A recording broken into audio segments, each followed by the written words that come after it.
Hey everyone, you're listening to That One Creative Show. Here, we listen to lesser-known actors, musicians, photographers talk about the struggle of coming up in a competitive industry. A podcast that focuses less on the success and more on the process. Enjoy. What happens with that? iPhone still sounds good. Wait, do these go smaller? I have a tiny head. No, that's as small as they go.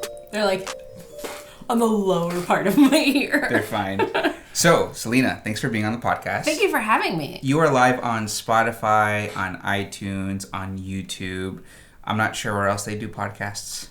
I usually download all my podcasts just directly to my phone. Yeah, so appreciate you coming on. So I think you bring a little different of an element onto That One Creative Show because you have kind of a brick and mortar. I mean, not kind of. I mean, you have a brick and mortar business, right? Absolutely. And I think you're probably one of the first ones to actually be on here with one. Oh my God, I'm so archaic. Yeah, and I think the first one with employees. Yeah. And so that's a whole nother dynamic, and that's a whole nother thing. And so maybe you could introduce yourself and who you are and what you do. So my name is Celina Suarez. I own Aeffect Hair, which is in Winter Park. It's like a little suburb of Orlando.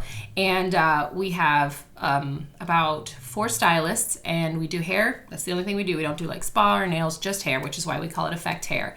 And we're dedicated to being local. We're dedicated to being a part of the community. And then we're dedicated to making sure that the impact that we're having is in a way that's going to benefit the earth. So our products are sustainable. We recycle everything in the salon, including the leftover hair. Mm-hmm. And then we're actually now growing the brand into becoming a education program. So we host open education for stylists throughout the country and throughout Orlando. Anyone interested in learning from someone that we've brought in, whether it be national or international educators. Okay. Wow, man, that was a really good intro. I really like that.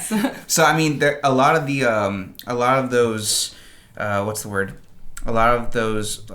ideas you've implemented into your business actually comes a lot from your name. Maybe you can tell us how the name came about. So it's sort of a play on the word effect and affect. So it's both what we're causing and then the result that we're causing. So we leave guests feeling great whenever they come into the salon, and that's our main focus. But at the same time, we're making sure that we are having a benefit to the planet, that we're making sure that we're partnering with local businesses. So you're not going to find Coca-Cola in the salon. Right. You're going to find a cold press local organic juice from a small business that's right down the road from us. Our coffees are all done and roasted in Orlando. And then even we carry beer, and our beer is from Florida. So that I know. No one ever complains when you're running late if you have a beer fridge in the front of the salon. Very helpful. Yeah. So, and then it's sort of a play on the fact that I grew up reading encyclopedias because I am super nerdy. And I loved Encyclopedia Britannica, and the way that their logo was, the A and the E, which is called an ash, was in it. And so it's a play on that. Oh. Sorry, I'm just trying to think of a nickname I can call Ashley now. Right? Yeah, absolutely. Yeah. So it's sort of a play on that. We want an effect and an affect, and then just my nerdiness. Well, I love that, and I think that's really great that your business and the thing that you put so much of your heart and soul into is something that you're trying to help the environment, basically help the earth, the world, the people. I think that's a really good basis to be doing the thing that you love off of. Absolutely. And it's not always about the money, even though we'll get into that because definitely not about the money. Definitely not about the money, especially when you're in a creative industry. So, in what ways were well, first of all, I guess how did you get into it? How did you get into cutting hair? Was that your first love? Was it drawing? Was it something that spurred it? I wish I could draw. I can't draw to save my life. Me neither. Yeah, no, I have I used to. No, I've just never been able to draw. No, I weirdly always did hair. I grew up doing theater and doing dance, and so I would help do makeup on people. I would help do my poor mother's bathroom regularly had somebody in it getting their hair done for a musical or a show. And I went to college for biology because I love science, and kind of didn't feel like I was at UCF. I didn't feel like they were really focusing energy towards what I wanted. At the time, there was no pre-med. I know I'm aging myself. There was no pre-med at UCF. And so all the biology majors were pre-med. Okay. And they kept talking about when you become a doctor. And I was like, I don't want to be a doctor. I just really like science. And I was doing everybody's hair in the dorms. And I was like, you know what? Maybe I should. For like some side hustle money too? Yeah, absolutely. Okay, cool. Oh, absolutely. Cool. I was charging people to do updos for homecoming. Nice. Yeah. So you had the entrepreneur kind of... I have clients that I've been doing the hair longer than I've been a hairdresser. That's awesome. Yeah, it's weird. That's awesome. And so I decided to go to hair school and haven't really looked back. I did end up going back to college and finishing, and my degree is actually in communications, which helps with teaching. All right, Sterling, he's here visiting. Yeah. Sterling is a Yorkie. Yorkie Maltese mix. Sorry, Yorkie Maltese mix. And he's in the salon every day, so he just goes everywhere with me. Yeah, no. I forgot that he was coming. Yeah. Duh. I know. I was going to leave him in the salon, but he should be Nicholas is cutting wood, and he does not like the saw. That's the word. Gotcha. So handy, aren't I? How old is he? He will be 5 at the end of the month. Wow. Yeah. But he's so cute. He just wants attention now. But yeah, so I started doing hair, and it's one of the things where I get to do art, I get to do science, I get to do geometry, which I really never thought I'd end up liking so much, but hair cutting is a lot of geometry, and I feel like it checks every box, which is, I loved every subject in school, so I get to do everything all in one. Wow. Yeah. And then how did, as you were, performing, those haircuts, and you were kind of honing your skill over, how many years were you doing that? Before, like, up until now? Up until you first opened up your... So I decided that I needed more education about 10 years ago. Right, and you were telling me how important education is. Super and the amount important. of money and the time. Oh my God, it's insane how much money I've spent. Totally worth it. I couldn't even count it up. Because I actually, 10 years ago, I decided I needed to focus more on cutting because I didn't feel like cutting was my strength. Okay. So I sold all my stuff, packed up my things, and I moved to England. And I did a 12-week comprehensive cutting course with the Sassoon Academy in London. And then I ended up getting a job, and I stayed in London and worked in London for a while, which it was one of the best things I've ever done, to just like leave everything behind, to be totally immersed in hair cutting and just thinking about it all day long for 8 hours a day. Right. Trying to learn as much as you can and not really being distracted by like all the other things like friends and family. I mean, I had friends, don't get me wrong. But that almost takes like a little bit of a back seat as you're pursuing something. It does. Yeah, I've noticed that. I don't have very many friends. I have friends, but I don't have like friends as far as like that I spend every day with. Absolutely, kind of thing. I like to make jokes that my dance card is full. Like I have the friends I need and I'm good. Yeah. And then I came back to the States due to like visas and all that stuff, sort of basically like the predecessor to Brexit, where they were trying to stop immigration, and so they stopped all non-EU immigration, which included me, even though I had a job and a lawyer and all that fun stuff. Wow. And so I came back and started teaching cosmetology, which was an experience in itself. I learned a lot, and I definitely prefer teaching hairdressers who already understand and kind of know their thing already, as opposed to like the newbies. Like me. I mean, it really just depends on how you want to learn, right? So I find that like the younger people were a little harder to get through too. And then I opened up a studio, and I did a studio for about 4 years where it was just myself. Here in Orlando. Okay. Yeah. So like a little suite, which is like super common right now for people to open up. Yeah. I work with a lot of people that do that. A lot of people in the spa industry. Absolutely. I mean, it has its perks and its disadvantages, but what was really nice for me is it gave me an opportunity to grow, and then it gave me an opportunity to grow as an educator. So I could go teach classes any day of the week because I made my own schedule and I was sort of my own boss. Right. But it is a lot of work, and so in the end, I was like, well, there isn't really a salon I want to work at. I don't think that hairdressers do well when we're by ourselves. We work really well as like a tribe or as a team. Okay. And so I kind of, had a class, and the instructor said, be the change you want to see. And I was like, no, I have to open a salon. That's how that works, right? I have to go above and beyond for my own sanity. Curse. Yeah. So I opened up Aeffect Hair. It'll be 4 years. Wow. 4 years since I signed the lease in July, 4 years since we opened September. Wow. Yeah. So I'm like, every July I feel like I'm tearing apart the salon, because I literally left the salon this morning to do that. And I'll go back to it after this. Did it always look like that when I first? No. So when we moved when we signed the lease for the salon, I ripped up the floors, I knocked down walls, I changed the shampoo bowls. Wow. And then the brick wall that we had in there that was like aesthetic wasn't really well done, but it was one of the things where I was like, we will get to it later. So that's what we're working on right now. But we redid the electrical, so then when we did that, we lost like the plugs and outlets for it, so there were big holes in the wall. How much longer do you have on the construction currently? Oh, we should be done by the end of today. Awesome. And you're doing that. Thank you, Nicholas. Yeah, you're doing that. So you and Nick are just doing that by yourselves. Yeah. So we literally had to chip away at the brick because it wasn't actually brick. I saw the story. It was concrete shaped to look like brick, but if you like paid close attention, it was like all different size bricks. It just like ate away at me for a lack of symmetry. Just every day I would stare at that wall in hatred. And so we chipped away at it, and then we cut down shelves this morning, and then I have to go back and stain them, and then he's putting up some paneling right now. Right. So I mean, your work as your own boss, and really as someone that owns their own store, and in what you do, it goes beyond just cutting hair. Then there's a whole nother back end. So much more. That back end is a lot of what I like to delve into as far as here, because I feel like people only hear the success. And they only see the outward appearance, so they may see, okay, Manny does photography, videography, but he doesn't see the sacrifices that are made in order to do that. So, what sacrifices have you made in order to continue to pursue what you're doing right now? And then also, how did you end up learning? Like, what's the process like of opening up a brick and mortar? Like, what's getting employee documents, and I don't even know. You know what I mean? I mean, it's definitely always a learning curve. I feel like you're as a boss in general, like you're always just trying to do better and try to figure out how to communicate better and how to encourage and support your team, because really like I have a staff of amazing hairdressers, but that doesn't always mean that I communicate with them in a way that suits them. So it's like finding their motivation and not just trying to motivate them with the things that motivate me. Right. It involves, like I really feel like the moment you become like a brick and mortar owner is when you're in your space and you're crying. Yeah.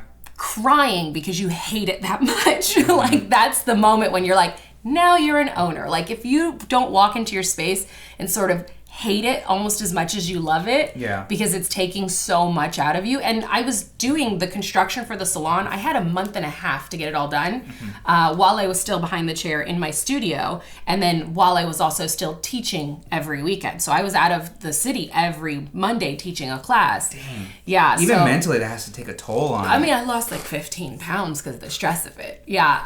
And like, you want to lose weight, open up a business. You just stress yourself out. And yeah, like going and doing clients all day long and then going to the salon and ripping up the floors. I mean, even yesterday it was a full day of appointments and then staying in the salon and taking a chisel to the wall just to knock down like each bit of those little bricks just to make the salon better and to improve it, because it can never be stagnant, right? Like at the end of the day, education and growth and all of these things are what keep us healthy. It's what keeps us happy. And so you have to improve it constantly, and you have to look around and be like, how can I make this better? And that's the same thing with hairdressing. Like every day when you finish your day, you should ask yourself, did I do what I needed to do, make myself a better hairdresser? And what did I do to make sure I'm getting people in my chair? Like what's the commitment I made today to going and talking to strangers, or posting on my Facebook, or using my stories, or making sure my hashtags are local? Because it's all about growth. And if you stop focusing on growth, you will become stagnant and you're dead in the water. Yeah, for sure.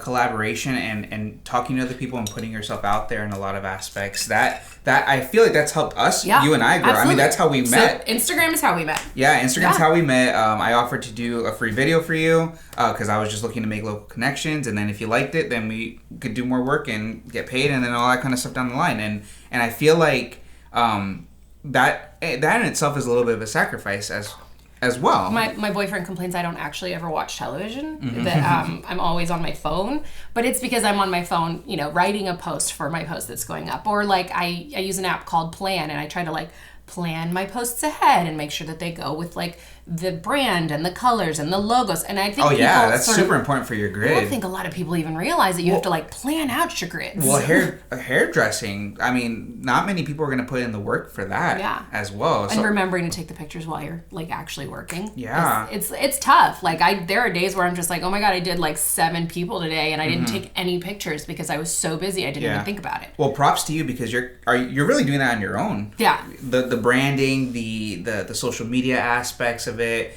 How's that like? Does that ever take a toll on you mentally? Do you have? I hate Instagram. Is that what you mean? Yeah, yes, sure. Absolutely. I do. It's a necessary evil, right? Like, I agree completely. There are people who like use Instagram for, and I used to, I used to use Instagram to like post the silly things I would do or like the fun stuff I would do. And I feel like now I have to craft everything.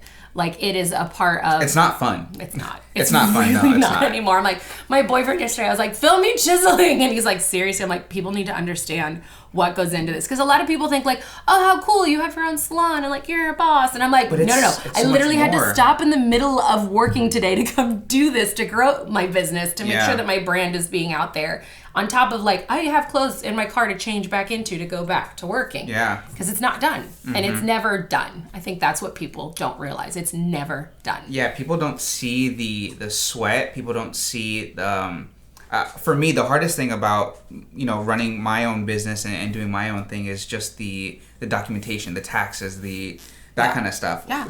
Were you always good at that? Especially when you I have an accountant. Okay. It definitely helps. But I mean, it's the little things like realizing when I was a sole proprietor. So like when I had my little studio, the difference between a sole proprietor and an LLC is the difference of how hard you're getting taxed. And that an LLC is going to be better. But that comes from like talking to people who own businesses who can give you that direction. I think that's one of the perks. I'm sure if your industry isn't of mine, we connect to so many people that we have access to information that we wouldn't necessarily have. So LLC is better. Yeah. I think we just did LLC. Perfect. See, because you're going to get taxed 14.5% if you don't do LLC. Really? Yeah. But LLC as a sole proprietor. Yeah. Oh, okay. Yeah, 14.5%. It's a little rough. On top of like the regular I'm taxes. already taxing myself 15%. Yeah. So but as an employee, then your company pays the taxes, so you don't have to also pay taxes. Yeah, which is what people don't realize as a business owner. Like a stylist who works, and people ask, "Oh, are you booth renter or are you like commission stylist?" Well, as a commission stylist, you get a lot of benefits, but the other thing is, I do your taxes for you. Okay. So at the end of the year, you get a nice amount of money back, as opposed to I pay the taxes for every employee. If you're a sole proprietor, you have to claim everything, and then you have to pay taxes at the end of the year. I think all of that is one of those things where you kind of learn as you go, hit the ground running kind of thing. And get any help anywhere you can. Yeah. Absolutely. Like having conversations with people who have done it before you, which that's one of the things any salon owners can ask me any questions, and I will tell you what I did and what I did right and what I did wrong. And because I had hairdressers before me who opened their businesses and helped me to make sure that I did things in the best way possible. And that's the not the fun community. Yeah, that's the not fun stuff. Yeah. Is the behind the scenes paperwork. Absolutely. Yeah. And tracking everything and having to like print every single page of every single expenditure you made, and like even I'm 4 years in and I'm still sitting down and looking, being like, okay, well, we pay for Spotify, we pay for Survey Monkey so that we can get surveys for every guest that comes in, and like where can I cut costs and how can I be more efficient, and we're getting and there are things that you want to cut out because you want to save money, but then it's like how much of it aligns with your ethos. So like I would love to not have to spend money on X, Y, and Z, but it supports a small business, and it is a feature of the salon that other salons don't have. So that's not something we can cut corners on, and I refuse to cut corners on it.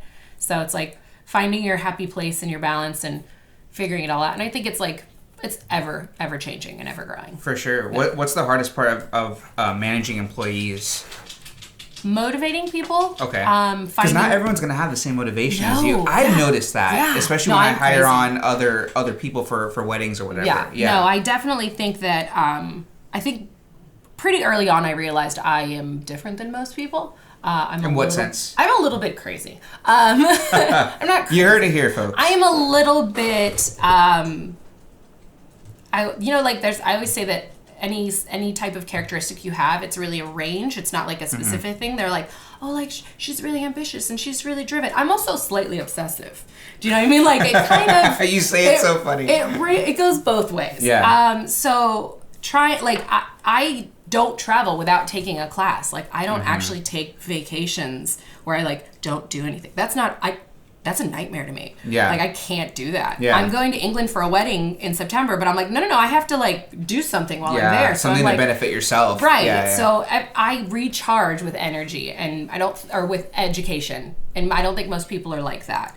But education is so important as a hairdresser or in any industry. Like, you have to keep learning or else you're going to get stagnant. Right. So finding ways to motivate my staff, because they're not like that, right? Like everybody isn't obsessed with education like I am. Right. And they want education and they understand that it's important. It is something people are looking for, but they're not like me where they need it like every 2 months. I kind of need it like every 2 months or so. Well, that's only going to make you better at your craft in the long run. Absolutely. I've seen the benefit of education as well, because I think a lot of the people I've seen, they're like, what does it take to become a photographer, a videographer? And it takes you not necessarily just putting your work out, but you have to be practicing that craft. Yeah. A lot of people used to ask me, what's the point of you doing a vlog or doing a 1-minute video for Instagram? I'm like, even though that one particular thing isn't making me money, it's also it's helping me to hone the craft. I learn my programming better. I know my computer, my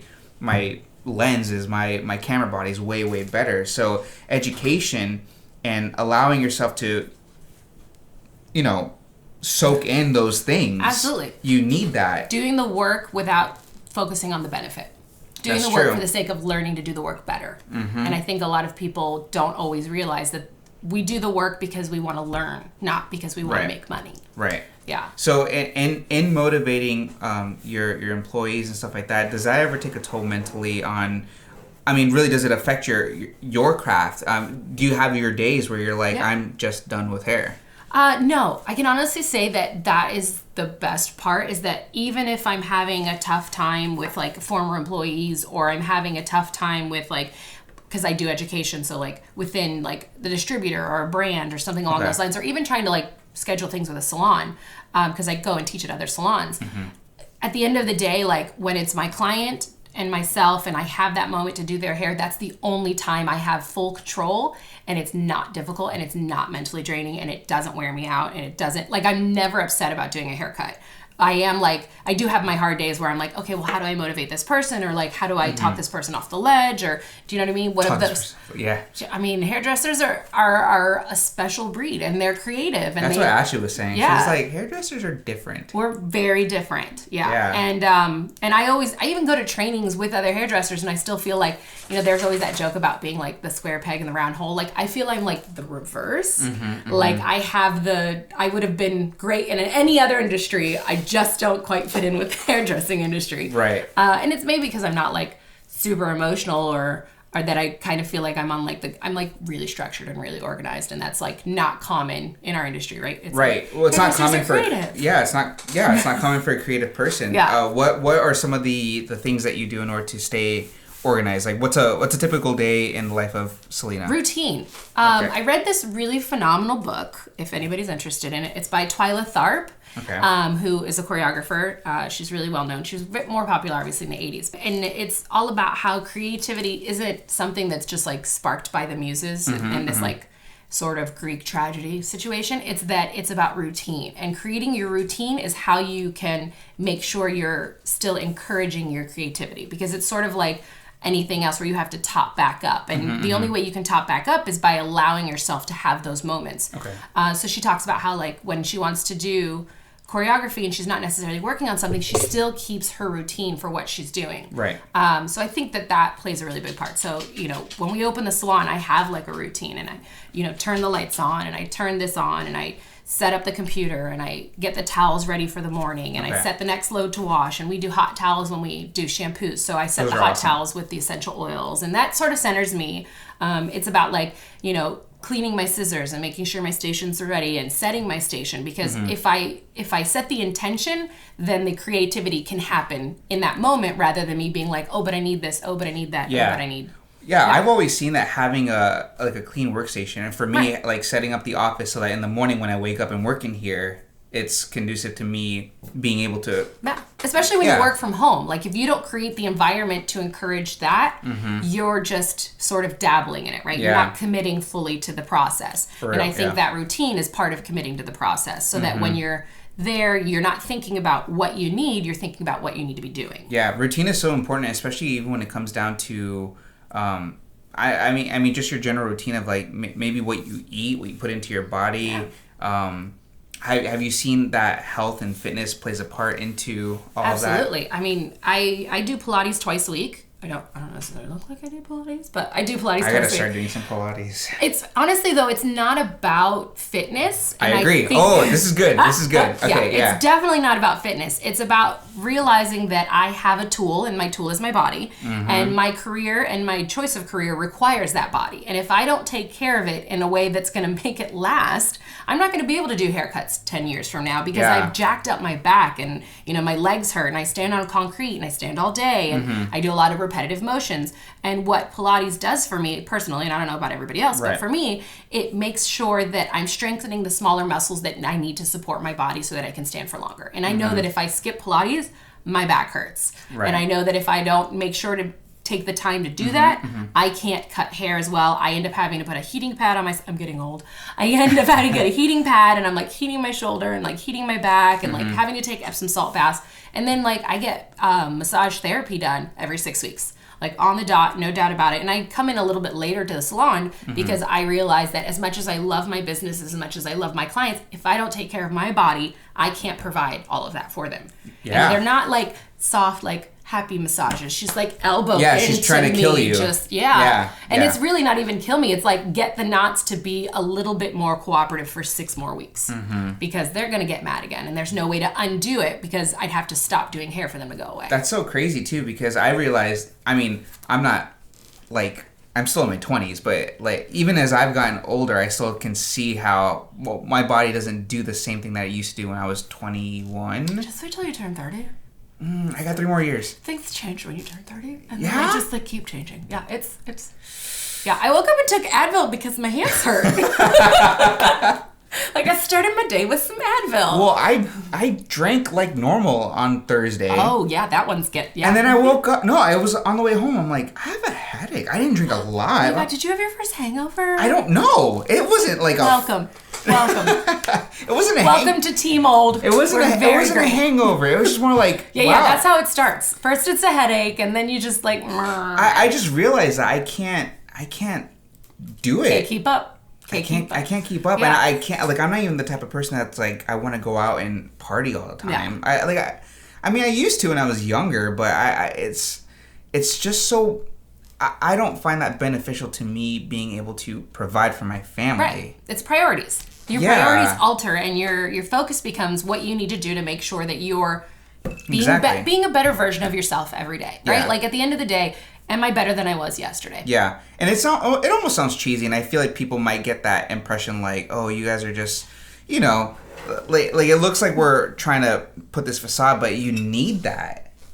You need. I think if you don't have that, that's where you're missing something in life. Yeah. Do you see that in a lot of like quote unquote kids, or maybe mid-20s? I don't talk to the youths. You don't talk to the youths. I know because I see that attitude. I definitely no. I mean, there's definitely a change in attitude, and I fall under that like weird. They've given my like generation a weird sub generation because we're called they call us like the Oregon Trail generation, which I'm totally cool with because I loved that game. Okay. But we grew up with and without computers, so like my generation falls right in the in between where we're not really like we had a time before computers, but then we also know how to use computers. Okay. I'm aging myself again, and I grew up. Well, 92. Yeah, I remember when Facebook started, and it was the Facebook, and I had to use my college to get an account. I remember when MySpace was a thing. I had MySpace in high school. Yeah. And it was like, and like only my friends in California had it, so I had to like convince all my friends to get it because it wasn't cool yet. Oh my gosh. Scene kid for life. Those were the good old days. Were they? The skinny jeans. Were they? Skinny jeans. A lot of bangs in the face. Hair. I did a lot of razor hair cutting. A lot of this. Oh yeah. A lot of the flipping. My favorite game was Quick Boy or Girl. Nah, what's that? Oh, when like a scene kid from behind, you couldn't tell if it was a boy or a girl. And so it'd be like, quick, boy or girl, and you had to make a decision. That's fine. I mean, but I have a really elaborate theory that because of like scene kids and sort of this like androgyny that existed in that subgroup, my generation and the generations following that have no issue with gender fluidity. Okay. Right? Because we didn't have a problem with boys wearing girls' jeans and like the t-shirts were both like unisex. I still see and, like, that. Yeah. Boys had the same haircuts as girls, and like there was a gender fluidity. Well, I noticed that in, how do you call it? I noticed when I go to certain shows, maybe like, I went to go see this band called Dayshell, and they're part of that. I have no idea who that is. That's how I'm old. Well, it's like that of Mice and Men, emo kind of style. Yeah. Like, it was one of those types of shows, right? So I'm like, everyone in here, everyone's still wearing like stuff from 2007, 2008. Yeah. The skinny jeans. Do you think they've dressed up for the show? Do you think it might have been like, but I've always, like a tennis outfit for a tennis game? Probably, but I've always noticed at those shows that no one really cares like what you're wearing. Because I see people walk in there with like the goth cargo pants. I never wore those. So many chains. How did they not trip? I don't know. I don't know how they play on stage with those. I'm not sure either. Yeah. Wait, what were we talking about? We have gone so far off from topic. What were we talking about? We were talking about younger kids. Talking to younger kids, yes. Yeah. So, I think one of the cool things about Instagram is I do interact with a lot of hairdressers and a lot of younger hairdressers, which is really cool. And they always sort of ask me like, what can I do and what should I be doing and like how can I get better? And I think that like I hate to be that person who's like, there's no simple answer, but there's no simple answer. Yeah, there's not a simple answer to like an ongoing, consistent dedication. It's that where you're making sure it's your priority. It becomes like you have to dedicate the time and the energy into it, just like anything. Why did it all become your priority? I think because I sort of had to prove it. Like that's what I feel. My parents were not happy I decided to go to hair school. They're from a generation that you went to hair school and you couldn't get into college. I had a scholarship to college. I graduated with like a 4.3 GPA. I don't know what that means. Yeah, above a 4.0. And I was a phenomenal student. Like I had all A's. I had like all the awards and all the stuff, and I did the extracurriculars. And they thought that I was sort of like, backtracking? Not backtracking, but settling, right? Like choosing a career because it seemed easy. And I think that for me, I had to show them that it wasn't easy and that it was something that could be beneficial and lucrative and that I could be passionate for. And I was passionate for it. I just didn't realize that it could be an option. And when I was 13 years old, my neighbor across the street started seeing this guy who was a hairdresser. And she called me and she said, can you come do my hair? I'm going on a date with a hairdresser. And she's like 10 or 11 years older than me. Okay. So I thought you said 10 or 11. I'm like 10 or 11. She's 10 or 11 years older than me. Gotcha. And so I did her hair, and she went on the date with the hairdresser. And that hairdresser said to her, whoever did your hair needs to go to hair school. And that was the first time somebody ever said that to me. Like, you obviously have a passion for this. Why don't you go to school for it? But it was never an option. I mean, in my family, it was pretty much like, you can be a doctor, you can be a lawyer, you can be an engineer, or you can be like an accountant. Were they like solely against it? They were saying like, don't do that. Like you need to It took a bit of a fight for me to even go. I mean, I think at some point I threatened where I was like, I will move out and I will go to hair school and I will pay for myself to go and I don't need your help, right? And I have an older sister who at the time was like, my mom wanted to be a dentist when she was younger. Okay. And she grew up in a generation when girls didn't become dentists. And my grandparents told her no. And so she never went for it. So she never went for it. And she regrets it. And so my sister sort of pulled that card on her. Like, your parents didn't let you do what you wanted to do and you're about to do it to your daughter. Right. Yeah. And so I think that sort of helped. Yeah.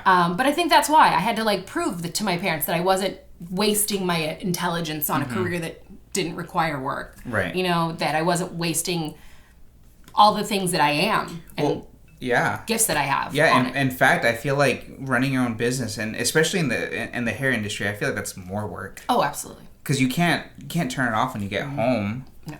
Yeah, as much as you try. I try to turn it off. I would love to be able to turn it off. Well, we woke up in the morning on Saturday. I'm just like, okay, we're chilling today, and then, a client comes in or a client calls. We need to send them the contract. We need to send them the contract right now. So I'm like, well, my poor wife, like I make her do it now because she just recently quit her job. That's a whole nother thing too. Right. To move and now on to you're this. Bringing someone on, so now you have an extra layer of responsibility because it's not just you anymore. It's like you have to make sure both of you are hitting your marks and growing the way that you need to be. So now you're responsible for your growth and her growth. Yeah, and it's like there's also that measure of what was the word that you used for the employees and as motivated? Yeah, I think we're both equally motivated, but I still, in my mind, I know it's still my baby and it's gonna ride on me. I'm gonna have the final say. Well, and she's putting her trust in you. At the end of the day, every time you hire on an employee, what you're doing is taking their trust. Yeah. That you can lead them, that you can grow them, that you can help them, and that you can give them security.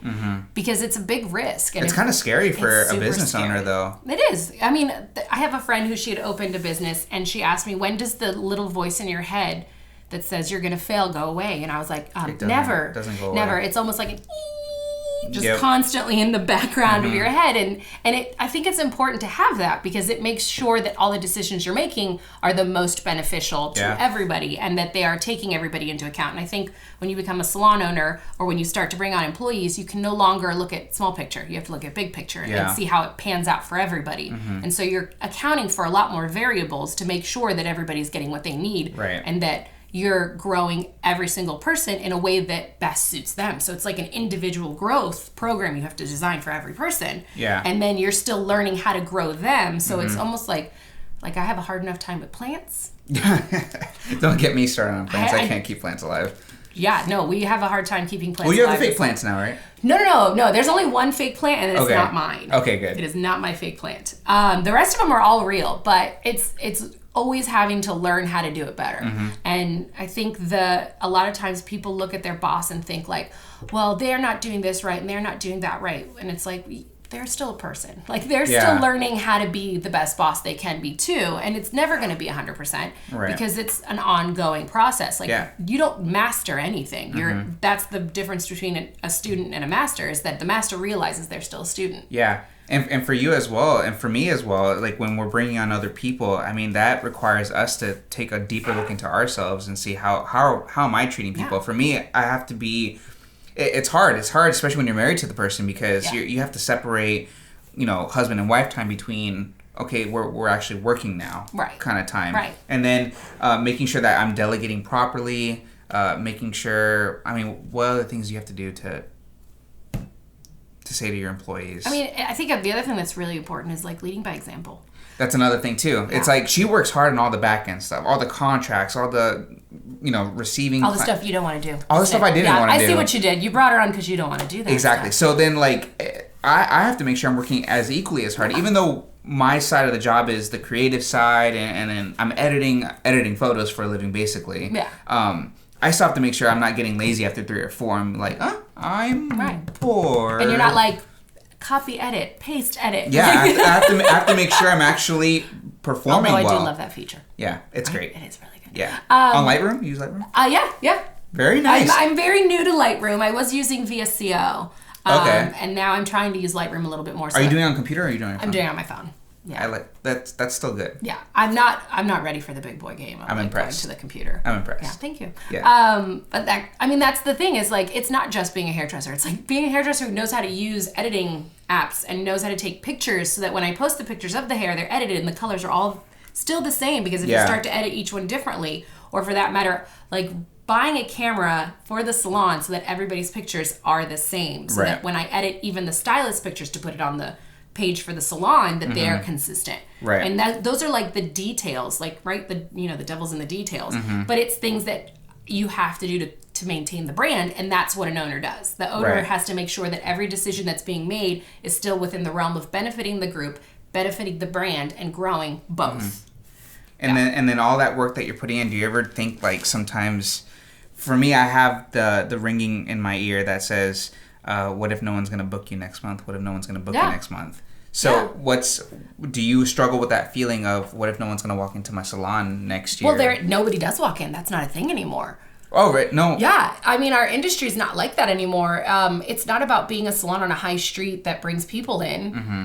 That's what I would think. Yeah. Right? It used to be. Right. That's how it was. Okay, so enlighten me. Because that's all I'm thinking. I'm thinking like you need people, you need bodies in there. But like, think about it. It's not that different in your industry. It's like everybody has gone towards doing the research to find the best suited person for them, right? So having that Instagram and making sure the pictures having those vlog videos we're gonna do. Yeah, it's about it's all of that. So it doesn't matter if you're on a high street. You can be a busy hairdresser with a studio on the side corner if you got to hustle, and you got to hustle by doing all the things that you need to do to get your brand out there and get yourself out there. People, it can almost be easy in a sense because you don't have to get up and walk anymore. No, yeah, you don't. I think it's just a matter of setting aside the time. Absolutely. And then being organized. And it's like you can't, I feel like in this day and age, you cannot be a creative person and be lazy. No. Because people live on that, like, oh, I'm creative, so I'm not very organized. organized. Well, and I think creative becomes an excuse, right? Yeah. Like, a lot of people are like, I'm creative, which really just means I'm unstructured and inconsistent. Mm-hmm. And I think that those two are not the same thing. That's something I've actively tried to change, because though my wife does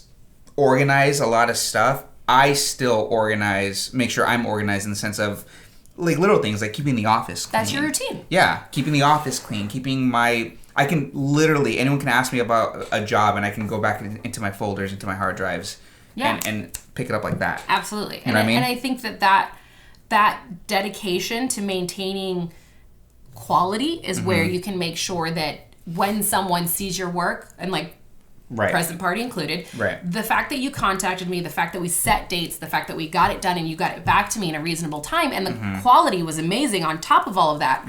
Because I've gone to professionals who do great work, but they're inconsistent. I would rather have, I mean, I love Starbucks. Let me preface that. But is Starbucks the most amazing coffee? No. No, it's not. But you know what it is? Consistent. They're good when you need them. Yeah. They're consistent. Except for today. I went to go work at Starbucks today and they got my coffee wrong. I'm so sorry. That never happens though. Yeah, that's really weird.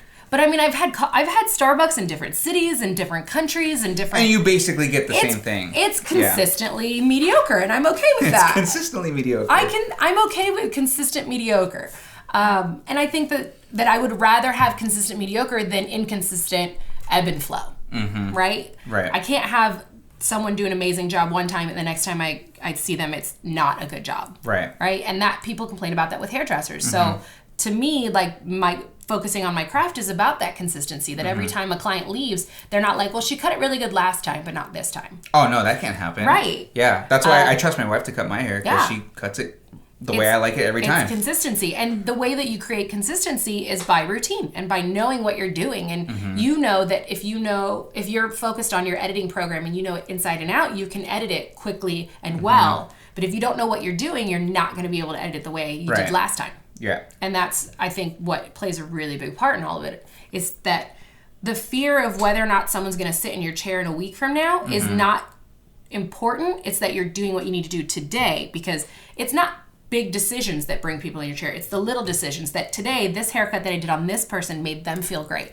And when they came back 6 weeks, it was better than last time. And they're going to send their friend. And when their friend comes to me, I'm going to do the same thing. I'm going to do a great job that's consistent. They're going to feel great. And they're going to send their friend. Because at the end of the day, word of mouth still plays the hugest part. I've noticed that. It's still a huge part. Yeah, I've noticed that even in working with you, your word of mouth as well. Yeah. That's how hairdressers know everybody. I know. It's crazy. Yeah. They're like, oh yeah, don't make your hairdressers mad. We know everybody. Yeah. Yeah. So the creative aspect of what you do, could you probably describe? I know for me, like when I'm shooting, when I'm editing, you get into that flow state. Yeah. Is there a similar state that you get into as you're cutting the hair?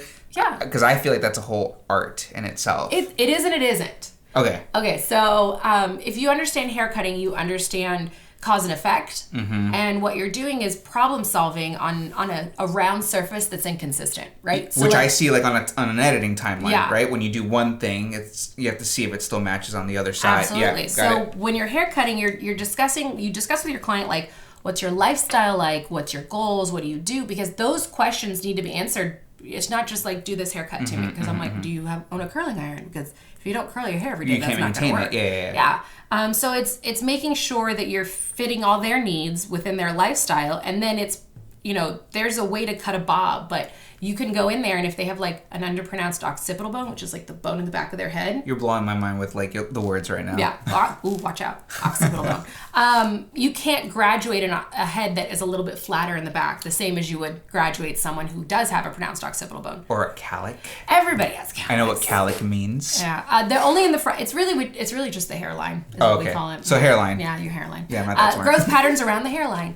And you have like the hairline in the front and the hairline in the back, and all of those things, you can cut something and then all of a sudden the hair just like goes to one whole side, and you're like, okay, change of plan, and it's thinking on your feet. But that's where the skill comes in. You have to be able to read those things, like the flat head thing, the Yeah. Yeah, and it's not like everybody's like, the shampoo's my favorite part. And I'm like, what you don't know is I'm feeling your head. I'm feeling for like weird lumps and stuff. You know, like how your bones work. And I even had one guest a long time ago who she had been diagnosed with polio when she was like born. So none of her bones grew consistently. No, like they didn't grow at in general. They grew, but not together because of the polio. So like she literally had one ear that was like a good 3 inches higher than the other ear. Okay. And so I had to cut her hair visually, not like technically. You couldn't look at it. I couldn't pull this hair out and this hair out and they were the same length, because if I did that, her ears were in different places and her head was a different shape.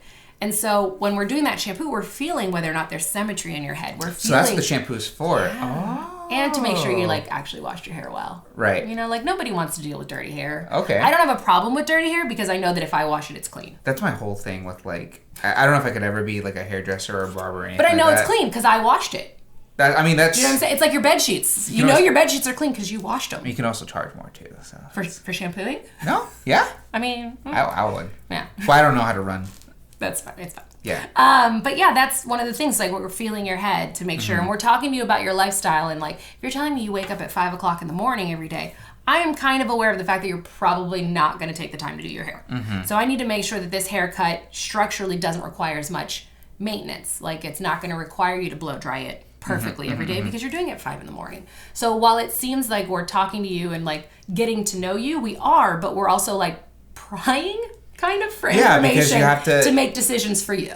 That's an interesting aspect. I never thought about that when it came to just, I mean, it's simple. It's a simple term, just cutting hair. Do you have children? Okay, so now I know you have only so much time to get ready because you have 2 kids under 2.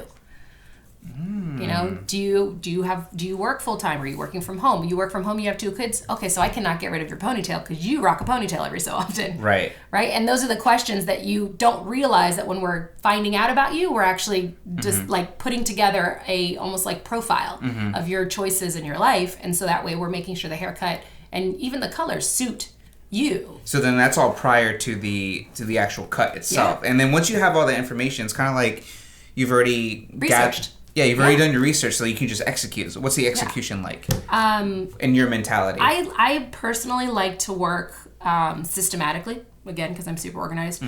So I section everything off, and I'm going to work in areas that I know I need to target.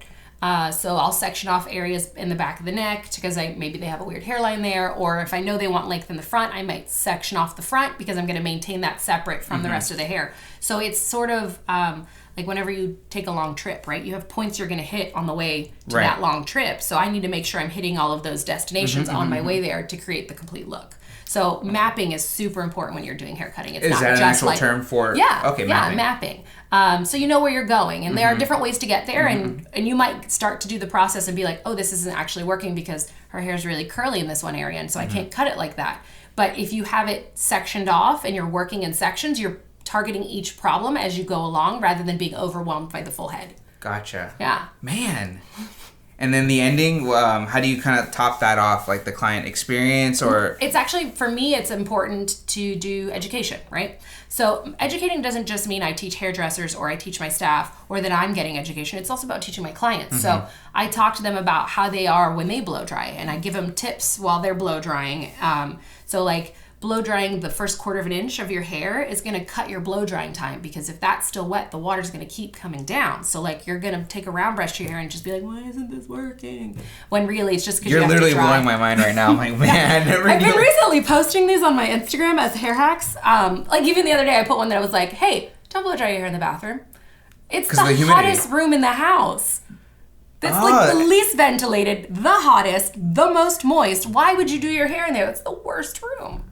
Oh, that makes a lot of sense. And like everybody's like, I don't want to blow dry my hair right now. It's too hot. And I'm like, don't do it in the bathroom. Put a fan in front of yourself and Beyonce that. Like, just go for it. Tell me you don't feel pretty when there's like wind blowing on you. Everybody does. I feel pretty good when I stick my head out the Absolutely. car. I mean, yeah. Is that how you dry your hair? I've tried once. I'm going to talk to your wife later. Yeah. We're having You words. would think she would do it for me. No, that's not how this works at all. No. Oh my God, my poor boyfriend's like, please try my hair. Please do my hair. I pay my wife for my hair. The cobbler's children never have shoes. Yeah. What? The cobbler's children never have shoes. Like, their shoes are always... You don't want to do it for your family. That's true. Because I've noticed that. I pay my wife to do my haircut. You're a good hubby. I try. Yeah. I mean, I don't charge my boyfriend, and he doesn't pay, but he does a lot. He's working at the salon right now. He pays way more than I do try to pay her because I know it is an extra thing to do because she gets paid for haircuts still. Right. But... I mean, you got to pay people for their work. Right. You know what I mean? But a lot of people don't realize, like, they think, oh, well, you have this talent. And I'm sure this happens in your industry where they're like, you're so good at this. You must be really good because of your camera. And you're like, nobody says that a chef is really good because of their stove. Well, yeah, you have to think about the hours that are behind. Your tools don't make you better. Yeah. You make you better. There is something to be said for... The tools help get the job done faster. It's a tool, though. Yeah. Like, you can absolutely hang a picture with a screwdriver, but it's better if you have a hammer. Yeah, that's true. Although my boyfriend would disagree and say, don't put pictures up with the nails. And he's going to yell at me for having said that now. I try not to put anything up on the wall. Yeah, no, I get that. Yeah. But clean, tools minimal. are great, and they do make things better, but they don't make your ability better. Right. Your ability has to be you. So I have a question then.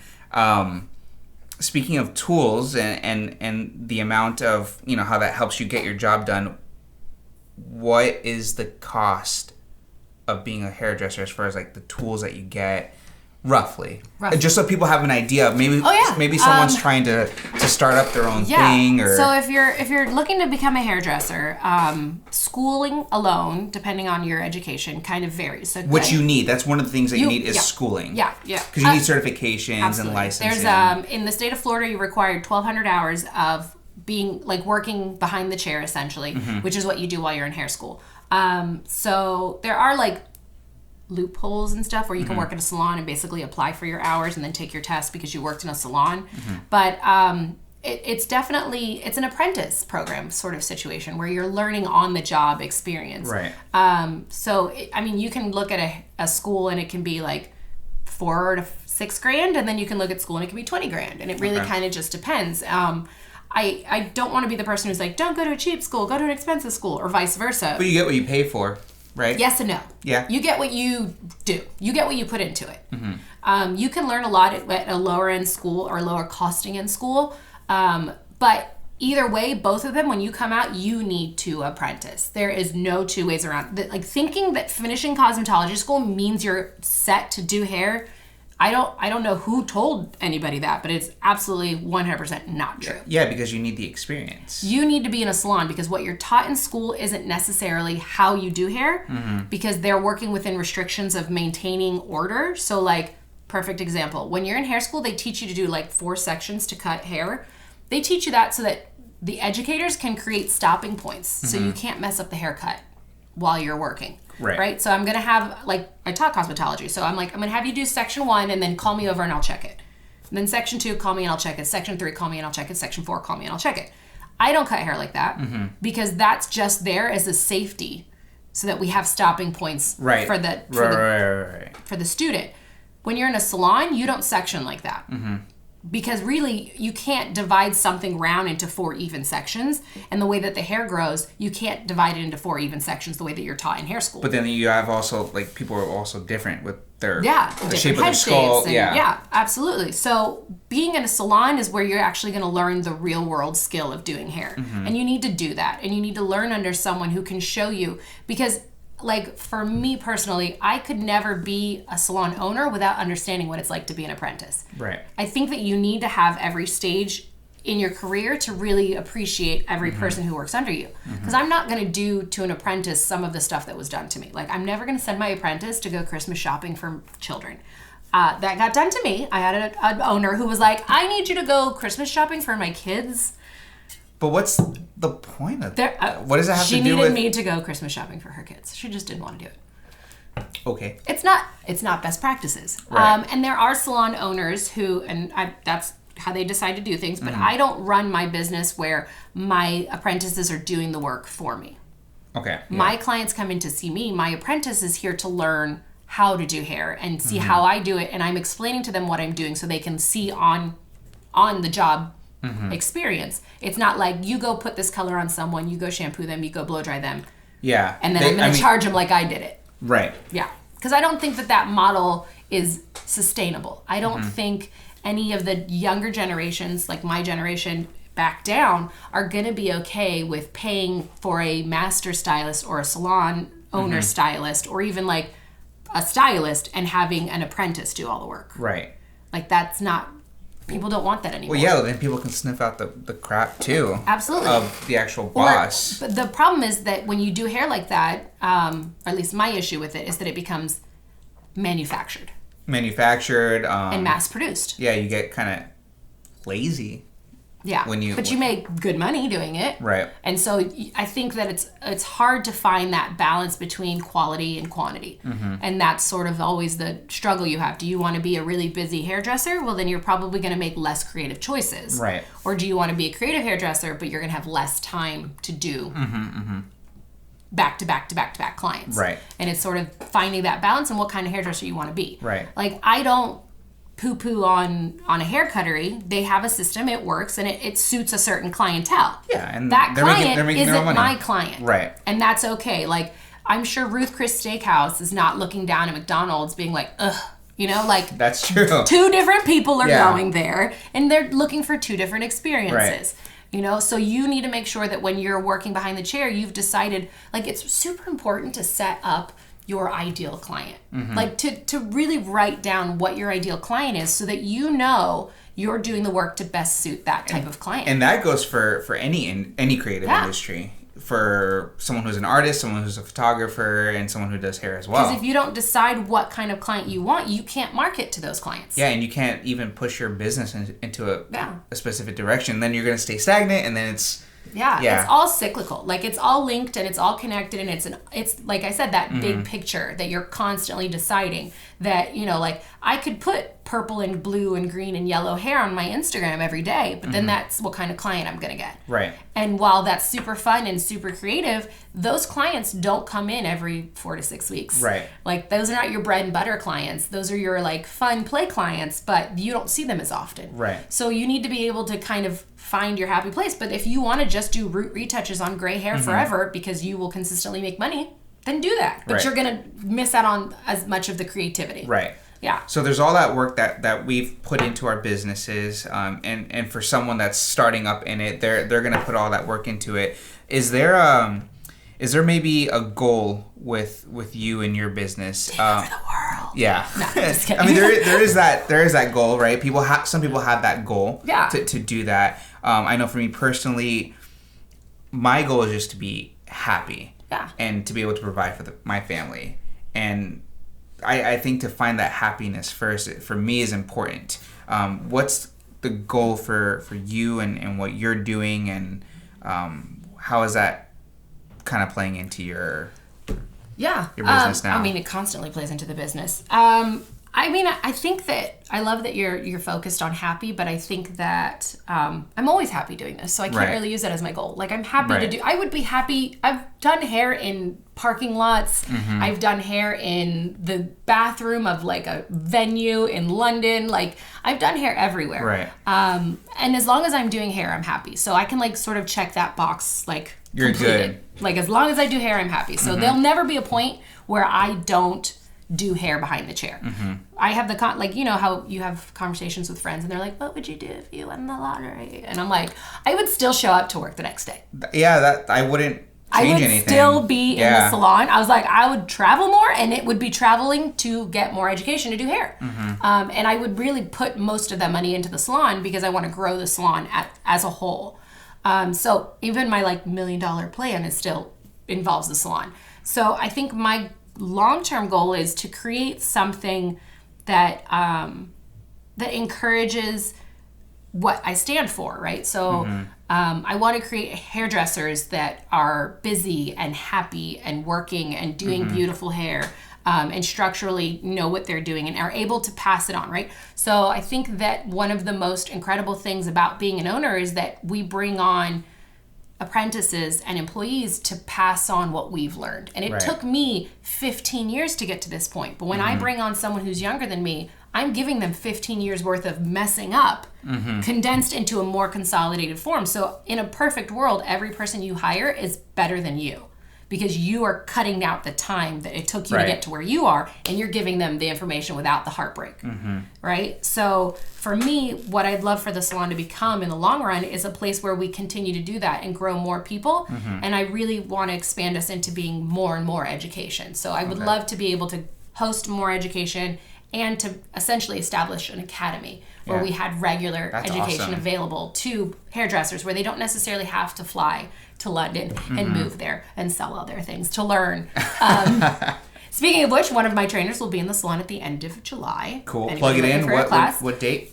July 27th, we'll have Jay Mahmood, who was with Sassoon and who trained me for most of my time. And then he was the global cutter for Goldwell. And now he's broken off to his own education, and you're going to be filming him. I will be there. But that's like a look and learn. So you can go and learn from him in just like a 2-hour window and see if maybe he's someone you'd want to learn hands-on from, because we hope to bring him back again. But really, it's an elaborate plan to bring educators to Florida, so I don't have to fly as much. That's good. Yeah, right? So really your goal is to just keep doing what we're doing and doing it better every time, right? Yeah. Like growing it. And I would love for our brand to become well recognized. Yeah. So that people do, like you have a family and you want to take classes, you can take your family to Disney for, 3 or 4 days. They can go back and you can take a class. So then you're getting your family time and your quality and your vacation, but you're still growing and learning and getting the best of both worlds. Yeah. Yeah. So that's the whole goal. Yeah. And for me to be able to teach in my own salon more consistently. Do you ever want to expand, have multiple locations? No. I don't know if that's really for me. Yeah.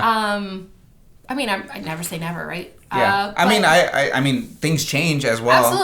Absolutely. So I don't know that it's in the cards as of yet, but really more I would like to grow the salon to be sustainable and have a team that is busy and going and busting out hair, and I can still do my clients there without the worry of me not being there, because as an owner, when you're starting out, you are still the sole provider. Yeah. You're still mama bear taking care of the cubs. Right. And that was the business model, right? So you create a business model when you sit down and you're supposed to sit down and write a business model. Not everybody does that. I don't think I did. I thought I was gonna have to present it to a bank and everything. So I wrote a professional one, and I planned the business model to be that as long as I did hair, the salon would still run. Right. So that I could be particular about who I brought in as staff. Because if I needed other people there to do hair, I'm going to get less choosy. And I want everybody that leaves that salon to have the best work possible. So I'd rather work harder so I can have the staff that is better than to just be well, I need the support, so I don't care if she does bad hair, she can work here.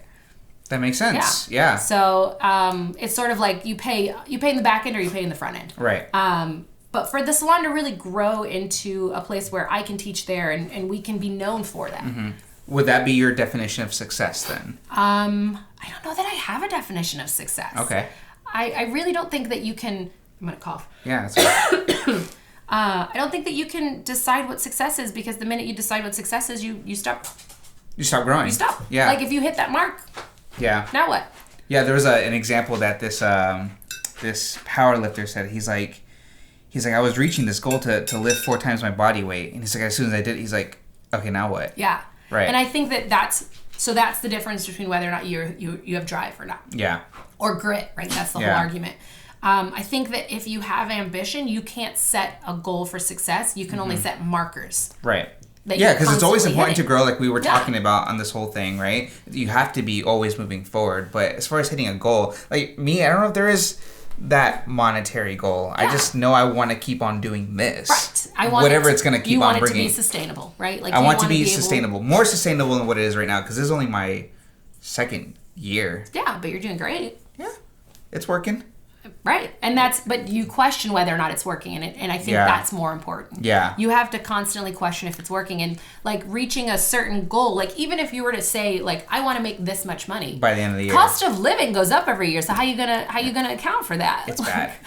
You can't just be I want to make this much money. Well, then you need to make 3% more the next year for it to even be the same. That's true. Minimum. Yeah. So I think it's more important that you put your energy into creating something that is long lasting, because that's more important for your overall success. And then ultimately just do it because you love to do it. Yeah. You have to do it. You have to love it. That has to be the main motivation. Yeah. What advice would you give to the person that's starting their business. Don't do it. No, I'm just kidding. Run! Don't do it. It'll take over your life. What's your advice to that kid, that person that's like... You better love it. Yeah. Like, you have to love it.